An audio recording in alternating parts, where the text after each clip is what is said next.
और सवाल है कि वाई एकनाथ शिंदे? वो एकनाथ शिंदे, गुड। सो एकनाथ शिंदे जी, अगर देखिए थोड़ा सा इसको शिवसेना की पॉलिटिक्स को भी समझें कि एक और चीज़ मेरे दिमाग में आ रही है कि क्या आरएसएस का हाथ इसके पीछे हमें पता चलेगा? We should take one by one. So first of all, and there is obviously a connection, and it always is. But I should give answer to the first one कि why Eknath Shinde. The basically Thackeray परिवार कभी king नहीं बनता है. ठाकरे परिवार is kind of a king maker.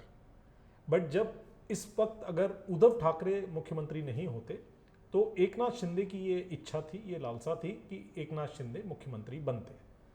अब मुख्यमंत्री नहीं बने, उनके पास एक अच्छा विभाग था, वो अपोजिशन के नेता भी रहे हैं, अच्छा थाने में उनका होल्ड है, थाने के आसपास के एरिया में उनका होल्ड है, और वो एक उग्र हिंदूवादी छवि के नेता हैं, उग्र नेता हैं, एग्रेसिव पॉलिटिक्स करते हैं.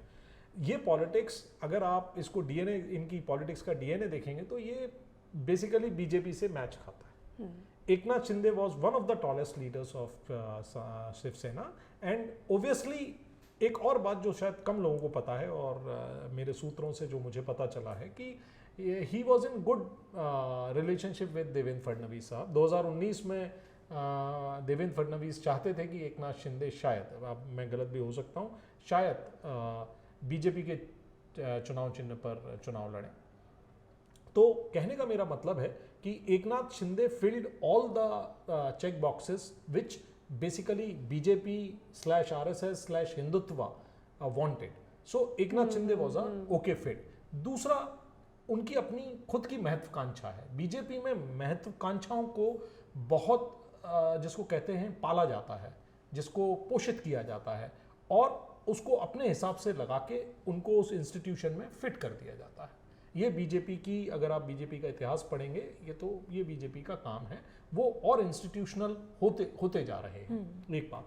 अब आप पूछेंगे आरएसएस का रोल है इसमें या नहीं है. देखिए बीजेपी और RSS is like quite now they have very well formulated working culture. और आरएसएस का जो अखंड भारत का सपना है, उसके पीछे कुछ ज़रूरी चीज़ें हैं जो जिसकी यूं कहते हैं कि अगर उसमें कभी फ्रैक्चर आता है तो वो उस फ्रैक्चर को सील करते हैं. जो लोग भी हिंदुत्व और हिंदूवादी सोच के हैं, या उस मराठी अस्मिता की अभी बात आ जाती है इसमें बीच में, पर आरएसएस का ये थिंक टैंक, आरएसएस का थिंक टैंक ये बोल सकता था कि ये वाला जो पॉलिटिकल नॉवल एक्सपेरिमेंट था, अगर ये 4 साल 5 साल चल जाता तो एक नई आइडियोलॉजी को जन्म दिया जा सकता था और शिवसेना पावर में रहते रहते स्ट्रांग भी होती. तो इसके पीछे बहुत सारे कारण हैं जो अगर उद्धव जी की जगह या कोई भी समझदार पॉलिटिशियन होता, जैसे शरद पवार साहब समझते हैं, इन चीज़ों पर ध्यान देता, और शायद फिर ये संकट नहीं आता.